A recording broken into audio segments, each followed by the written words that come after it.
Buenos días. El otro día hablábamos del arte ruso de los Romanov. Decíamos que el arte ruso ha tenido cuatro etapas importantes. La primera etapa fue el arte de los Rurika, con los iconos, las iglesias prestadas del mundo bizantino.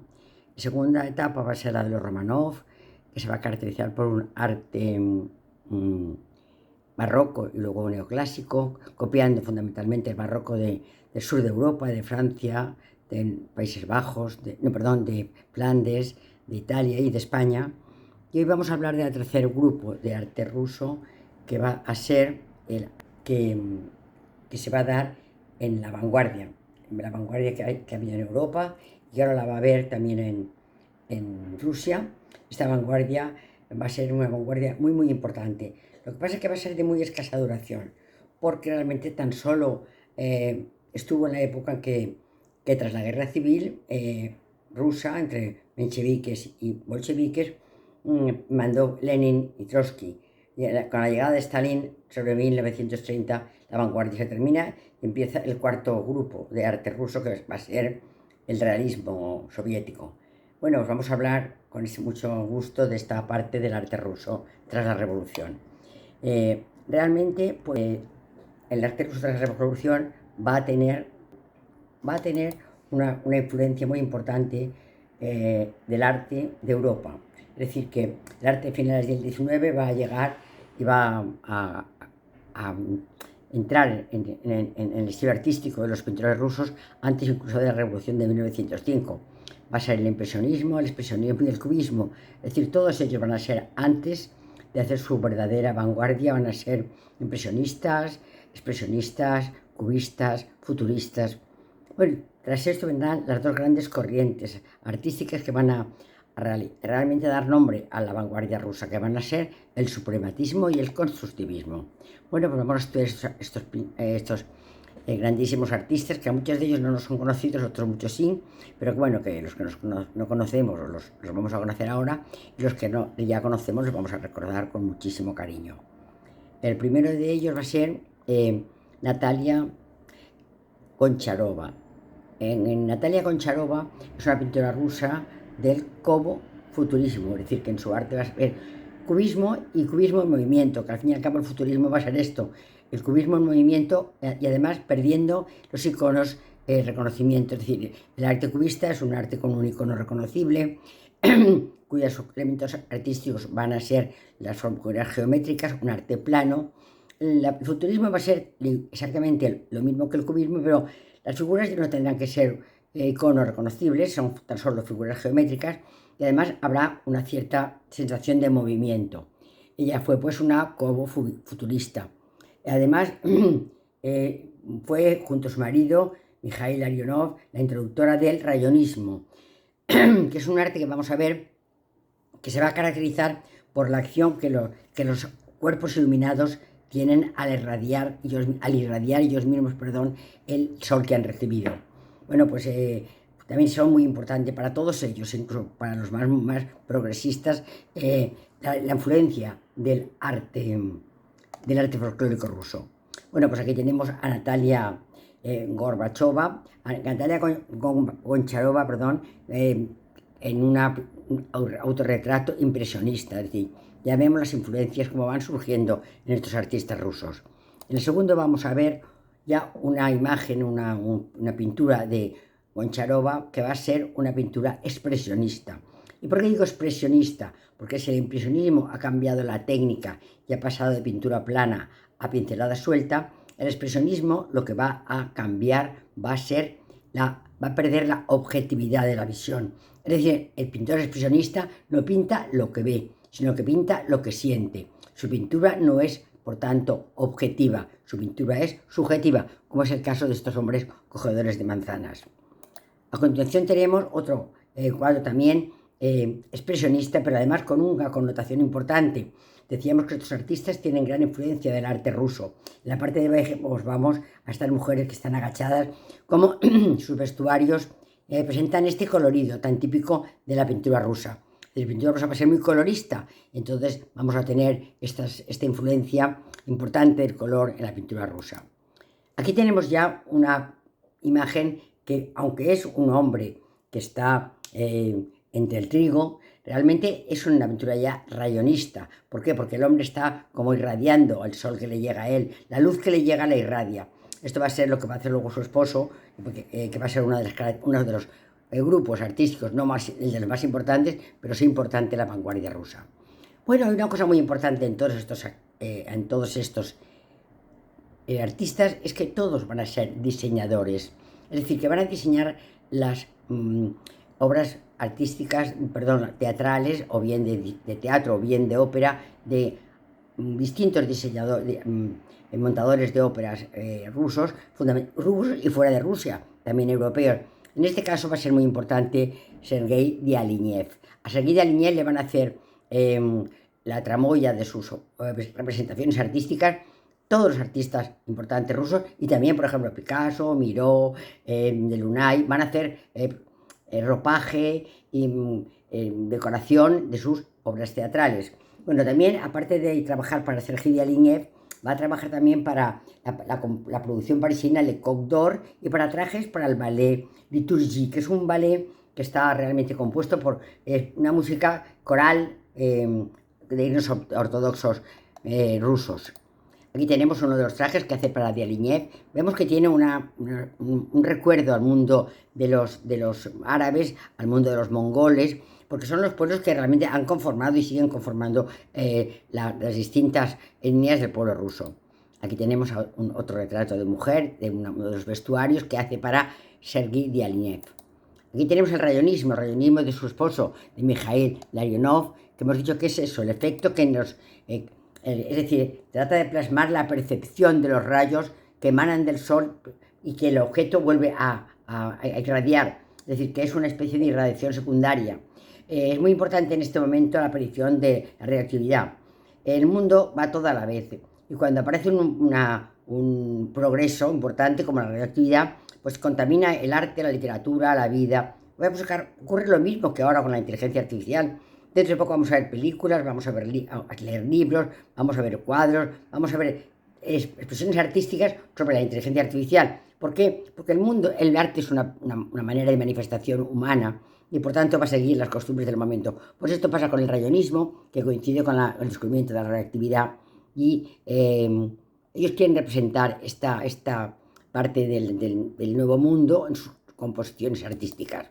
Aquí tenemos el rayonismo, que al fin y al cabo no es más que una abstracción geométrica que es aquellos cuadros que presentan figuras geométricas y con iconos no reconocibles y pinturas planas. Esto es la abstracción, la pérdida del icono que puede ser de color o puede ser geométrica. Bueno, aquí tenemos el grande. Bueno, esta es una opinión personal. Para mí es el grande de toda la vanguardia rusa. Es Kazimir Malevich, el creador del suprematismo. Este pintor es un hombre que va a hacer realmente el gran cambio de la pintura. Va a hacer una evolución que va a llegar a decir que el arte no es el objeto, sino el arte es la idea, y que en la idea está el arte. Y aunque haya un objeto que lo represente esta idea, puede no haberlo, es decir, que puede haber ya arte sin objeto. Va a ser el principio de lo que se llamará el arte conceptual.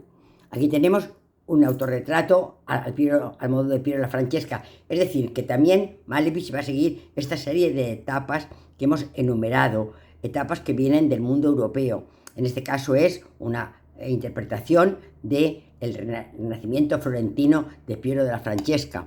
En este otro caso va a ser una representación del mundo impresionista de Renoir, de Monet, de los grandes impresionistas franceses. Aquí a continuación tenemos una mujer con flores en un lugar en la calle, muy típica de Renoir. A continuación tenemos un autorretrato subjetivo. Estamos hablando pues ya de arte expresionista, aquel que ha perdido la objetividad. Él se está viendo como se está viendo él, no como realmente lo ve el mundo a él. Aquí tenemos también ya un principio de lo que será el arte nihilista, en el que no hace falta nada. De hecho, las tres bañistas no son nada, están vacías. Y es una referencia clarísima al arte de Cézanne. No podemos olvidar que Cézanne en la vanguardia va a ser el padre de todos ellos. Va a ser el que dé lugar a todos los nuevos movimientos y en cada movimiento que nos encontramos va a estar presente Cézanne. Pues aquí lo vemos, a Cézanne en estas bañistas que no existen, existe su contorno. Bueno, también tuvo una época cubista, y aquí lo vemos con la mujer, con el cubo y el niño, es decir, que es un cuadro cubista, representaciones icónicas con personajes reconocibles que además están conformadas por formas geométricas, forma geométrica, forma geométrica, forma geométrica, forma geométrica, y además han perdido la profundidad, es decir, composiciones planas, icónicas, con figuras reconocibles y conformadas con formas geométricas. Esto es el cubismo. Y esto es el cubismo futurismo, donde aparece de alguna forma reconocible todavía este diente de sierra, este ojo y sensación de movimiento. Este es un retrato de Klimt. También vamos a ver aquí más claro todavía el futurismo en esta composición que está hecha de objetos geométricos de forma geométrica con iconos no reconocibles y con sensación de movimiento. Aquí tenemos, bueno, se puede reconocer el pie, un poco la mano, la rueda dentada. Es decir, ¿qué es el futurismo? Aquel movimiento que viene del cubismo conformado por formas geométricas, plano y que indica movimiento. Es un movimiento artístico propiamente de los italianos, nacido en Italia. Bueno, este es otro futurismo, con una mujer en el tranvía. Aquí apenas ya... aquí hablaríamos de cubismo analítico, cuando podemos reconocer las figuras, o cubismo sintético, cuando las figuras ya son irreconocibles. Si además de ser sintético hay sensación de movimiento, hablaremos de cubismo, futurismo, de cobo-futurismo. Aquí tenemos un caballero en Moscú. Acordaros de la novela del caballero en Moscú. Es un personaje muy estudiado. Aquí vemos la cara del personaje, el violín que toca, las escaleras que tiene que subir para acomodarse en su habitación en los altillos, un caballero a la antigua usanza, con letras, dado su afán por la lectura. Es decir, un caballero en Moscú. Cubo futurismo. Bueno, pero de repente se da cuenta de que él no quiere hacer esto. Él quiere que nazca una nueva forma de expresión artística. Y esto es el nacimiento del suprematismo. ¿Cuándo nace? Nace en una exposición en Petrogrado y presenta un nuevo realismo pictórico. Supone un giro capital en la evolución del arte de Malevich y, lo que es más importante, de toda la pintura moderna. Aquí tenemos el cuadro negro. Este es el cuadro más importante de Malevich. Es el cuadro que nos va a representar el nihilismo, aquello que no representa nada, aquello que no es nada, ni color siquiera, que puede ser interpretado de la manera que cada uno quiera. No hay iconología en este cuadro. Lo que sí que hay es un paso a la pintura conceptual, al hecho de que el pintor lo que pinta es una idea que cada uno puede interpretar a su manera, una idea. El cuadro de Velázquez de las Meninas no es el cuadro pintado, es la idea que tuvo Velázquez de esos tres espacios donde colocar a la familia del rey y a la princesa Margarita. Bueno, pues esto es el arte conceptual, aquel que no sale de la cabeza del artista, o si se plasma, carece de elementos iconográficos, como ocurre, por ejemplo, con este cuadro negro. No obstante, Malevich fue también un pintor de abstracción geométrica, como ahora veremos. ¿Qué dice Malevich del cuadro negro? Dice, en cuadro negro no solo retó a un público que había perdido interés por las innovaciones artísticas, sino que hablaba como una forma nueva de búsqueda de Dios. Este cuadro es el símbolo de una nueva religión. ¿Qué quiere decir con esto? El cuadro no es una nueva religión en el sentido estricto de religión, sino es una nueva forma de ver el arte, una nueva forma de ver la vida, un cambio radical que la Revolución Soviética ha traído a la manera de ver el mundo, de concebir la familia, la sociedad, el arte, la cultura, el trabajo, la vida en común. Aquí tenemos su época en la cual él hace abstracción geométrica. Es aquel arte sin icono compuesto por figuras geométricas planas. Otra vez la abstracción geométrica de Malevich. Otra vez la abstracción geométrica de Malevich. En esta con una iconografía que evoca mucho el mundo ruso. No debemos olvidar que el mundo ruso es profundamente creyente, trascendente, normalmente cristiano, ortodoxo, pero una gran trascendencia. Quizá esta gran trascendencia en la forma de entender la vida del mundo ruso va a ser lo que le permita soportar todo lo que ha soportado. Bueno, pues además crea una nueva imagen campesina. El campesino ya no es un esclavo para nada. Desde Alejandro II se ha perdido la servidumbre, pero el campesino no ha perdido la servidumbre desde el punto de vista real, porque aunque era libre de no comer, de malvivir, de pasar frío, de pasar necesidades. Es decir, que no se encontró una nueva vida para el campesino. Malevich dice que la revolución socialista va a encontrar esta nueva vida. Esta es una ilusión que él tiene, y por eso crea un campesino mirar grandioso, rey del campo, rey de la naturaleza, ya no esclavo ni siervo, sino rey.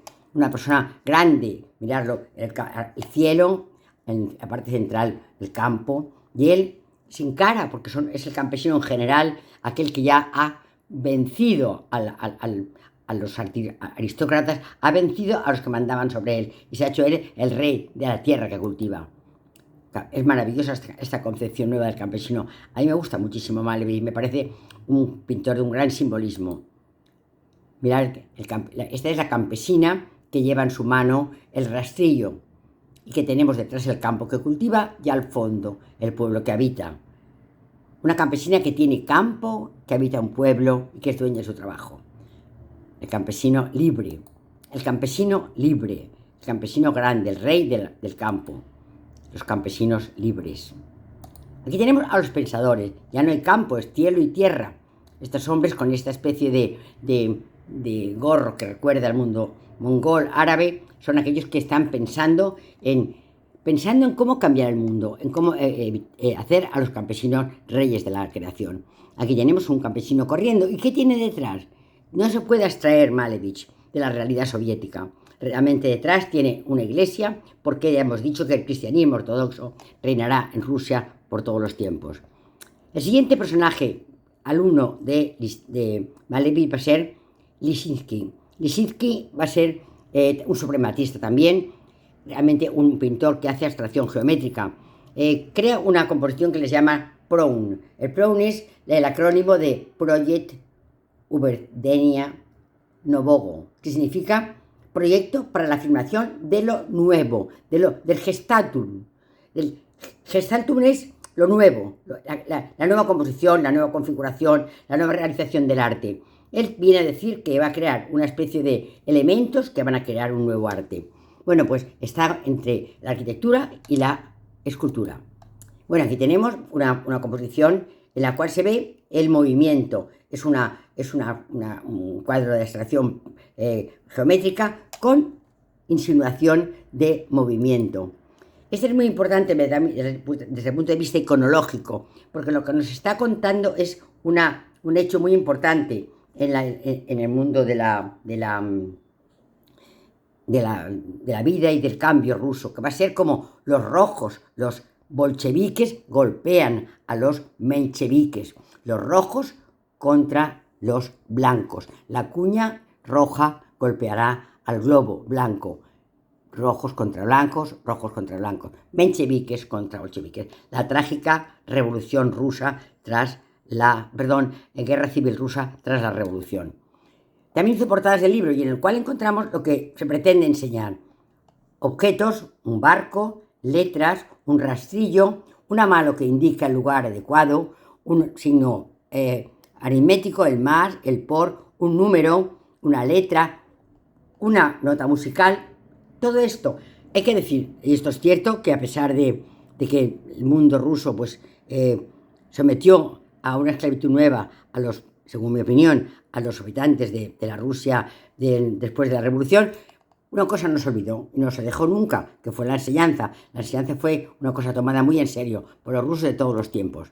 Aquí tenemos una estación de tren, es un proyecto de arquitectura que hemos dicho que Lisinski estaba entre la arquitectura y la escultura. Aquí vemos el tren que llega y estas dos marquesinas, con una parte de arriba habitable, con cafeterías, con despachos, una marquesina de una estación de tren. Esto nunca se hizo. Estos proyectos que se hacen, estas maquetas nunca se llevan a la realidad. El siguiente grandísimo artista de la vanguardia rusa va a ser el constructivista Vladimir Tatlin.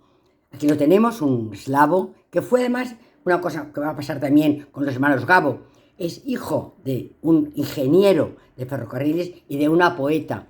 Esto es muy importante, uno porque tiene un padre ingeniero de ferrocarriles en aquellos momentos, una madre poetisa, va a ser seguro un chico con una carga genética muy buena. Y esto es lo que ocurrió. Él quiso ser cadete de mar porque le gustaba mucho el mar, quiso ser pintor y empezó a pintar en una escuela de iconos en Moscú. Pero luego se marchó, aquí lo tenemos, se marchó a París y empezó, esta es su época como cadete de mar, y aquí empieza a su visita a París. Pintura expresionista, que ha perdido la objetividad, es una visión de un trabajador de manera subjetiva. Como esta mujer, también es una forma de pintar de forma subjetiva, no le interesa la cara, es el esquema de una mujer. Aquí vemos otra mujer, también de forma esquemática, una mujer expresionista. Bueno, pues conocí a Picasso y decía que realmente una cosa muy importante, la obra debe participar en la vida y en la construcción de la vida, es decir, que la obra no va a ser una cosa que se lleve a un museo, quiere vaciar los museos, quiere matar el arte de los museos. Esto realmente es la idea del arte conceptual. No hay objeto que exponer en el museo, hay una idea artística que se va a trasladar de unos a otros, pero no va a tener por qué ser plasmada y mucho menos guardada en un museo. Bueno, luego de su visita a París se convirtió en el líder de todos estos artistas que quieren implementar nuevas técnicas de ingeniería en la construcción arquitectónica y escultórica. Aquí tenemos una escultura geométrica, un contrarrelieve de esquina le llama él, que es una escultura geométrica abstracta. Bueno, pues lo más importante de él, el monumento a la Tercera Internacional. Él lo hizo en 1919-20, nunca se construyó. Era un monumento que emulaba a la Torre Eiffel, que se había construido para la exposición de 1890 en París, y lo quiere emular, pero con una característica, va a ser habitable, cosa que no pasa en la Torre Eiffel. En estos pisos van a haber salas de reuniones, van a haber salón de actos, van a haber despachos, van a haber lugares para que se reúna la Tercera Internacional.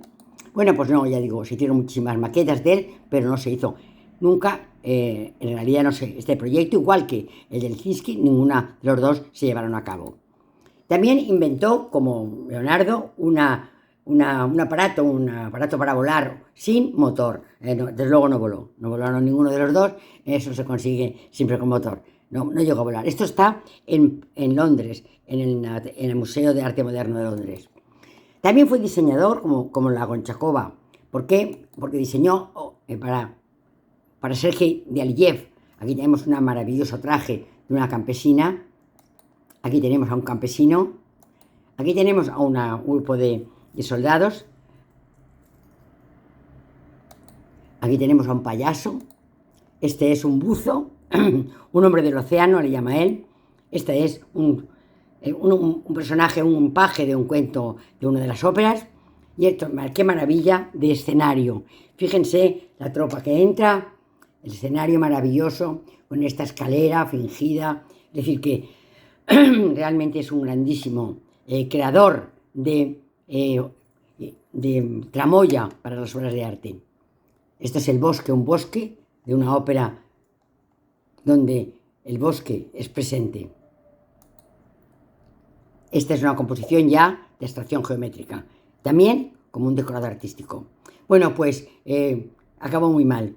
En 1948 Stalin lo declaró enemigo del pueblo y murió en 1953 en Moscú, pero sin gloria ni nombre. Ahora vienen los hermanos escultores, los hermanos Gabo Pevsner, Antonie y Naum. Bueno, son escultores nacidos en Bielorrusia. Son hijos también de ingeniero y poeta. Tienen una formación, por tanto, científica y sensible. Son hijos de un ingeniero y de una poeta. Van a tener, como va a tener el anterior artista, va a tener también una formación muy completa de arte, de tanto de ciencia como de poesía, como de sensibilidad. Es decir, que van a ser grandes artistas, escultores. ¿Qué dijo de ellos Argan? Argan es un comunista que fue alcalde de Roma, un gran comunista y un gran hombre que murió en la consecuencia. Dijo: las construcciones plásticas de Antonie y de Gabo Pestner no son exactamente esculturas, porque implican la intención de anular el concepto de escultura como disciplina tradicional. Aún más, se niega a la escultura como forma cerrada que interpreta la continuidad del espacio y lo define en relación a sí misma como vacío opuesto a la plenitud. Está diciendo que las esculturas de Antonie y de Gabo se van a caracterizar por una nueva forma de hacer escultura, en la cual no es un objeto cerrado, sino abierto, que comunica con el exterior. Lo vamos a ver. Aquí tenemos a Antonie Pestner con una escultura abierta, la parte posterior de él. Esta es otra, ese tubo está cerrado, pero no está abierto. Es una escultura abierta al espacio, como lo es esta, como lo es. Son abstracciones geométricas, formando figuras abiertas en el espacio. Lo contrario a la escultura, que siempre ha sido algo cerrado, que mantenía un dentro y un fuera. Aquí no hay dentro y fuera porque todo es uno. Maravillosa. Esta es un poco futurista por la sensación de movimiento que nos produce.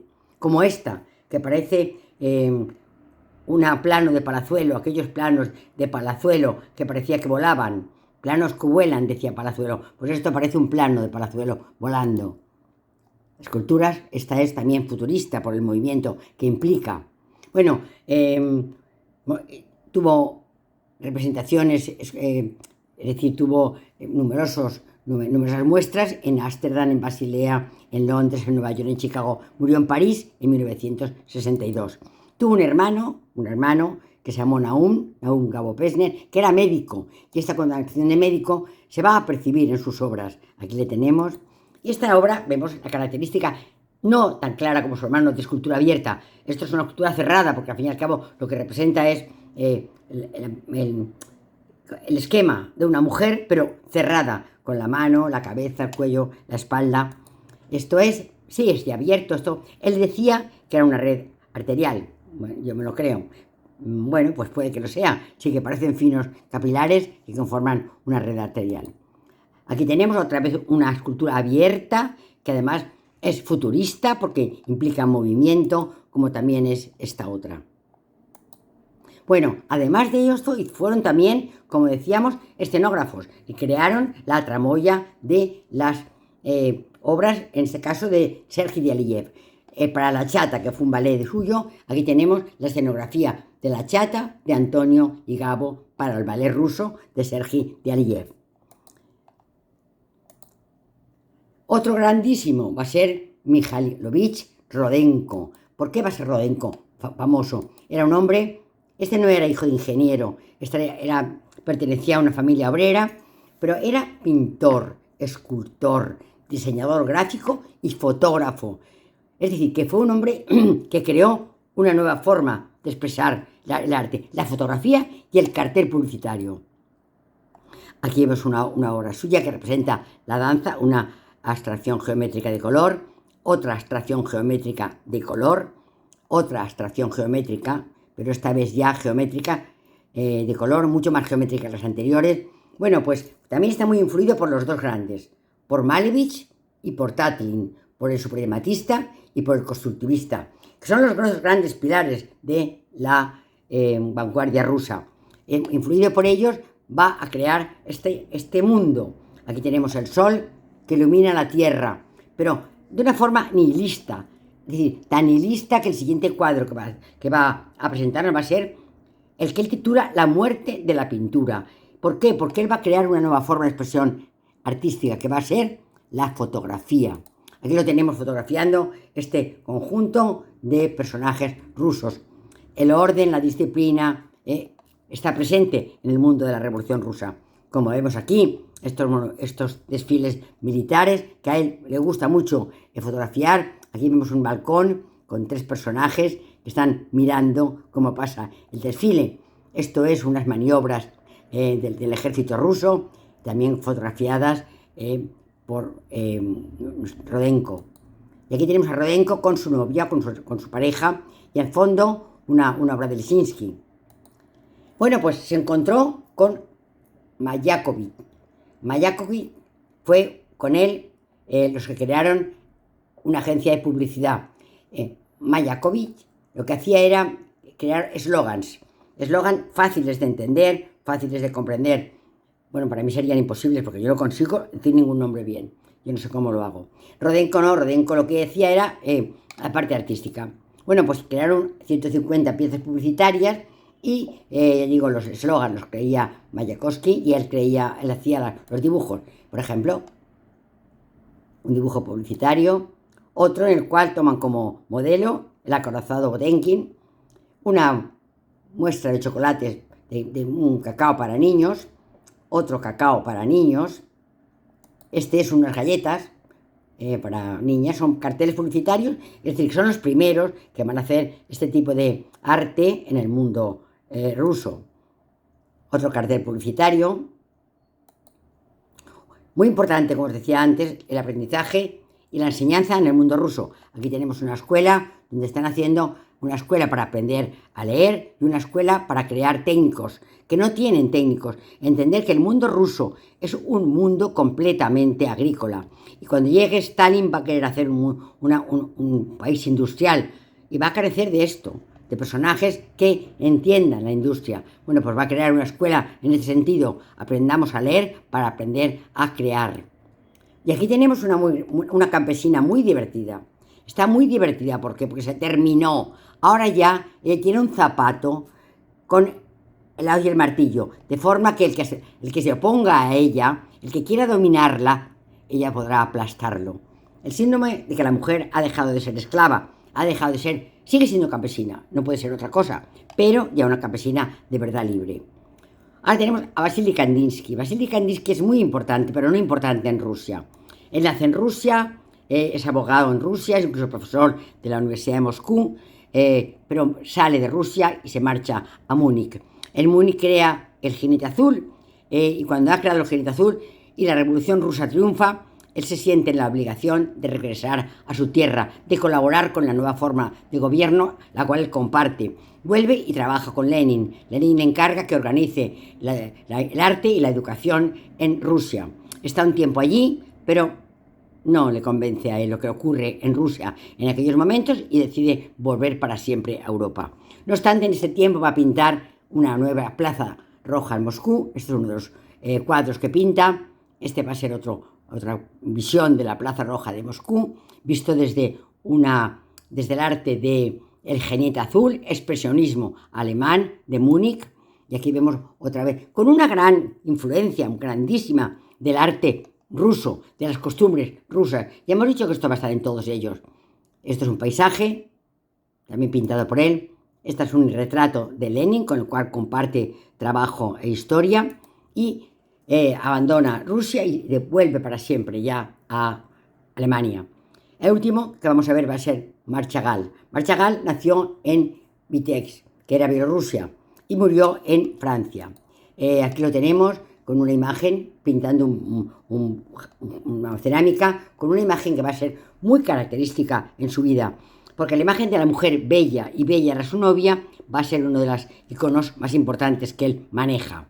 Su vida nació en Bielorrusia, en un pueblo, en Vitebsk, en un pueblito de Bielorrusia. Tuvo una vida larga, casi 100 años, marcada por grandes acontecimientos históricos. 2 guerras mundiales, la Revolución Rusa, la Guerra Civil Rusa, la vida de Rusia con Lenin, Trotsky, la llegada de Stalin. No, terrorífico lo que pasó este hombre. Ahora, con un humor buenísimo siempre y con un estilo artístico y un estilo de vida completamente optimista y positivo. ¿Cuál era su arte? Era un poeta con alas de pintor, las cuales las iba a inspirar en las experiencias vitales rusas, mezcladas con las tradiciones populares de una comunidad judía. Él era un judío creyente. Además, tuvo la oportunidad de estar en Francia, conocer el fauvismo, el cubismo, el surrealismo, y vamos a ver en su color la gran influencia de Robert Delaunay. Fue realmente el maestro del color. Aquí tenemos su programa vital. Solo me interesa el amor. Y estoy en contacto solo con las cosas que giran alrededor del amor. Aquí tenemos a Marc Chagall, aquí lo tenemos pintado por un amigo suyo. Aprende en Rusia, en San Petersburgo, primero, luego va a Montparnasse y se junta con los grandes artistas de Montparnasse.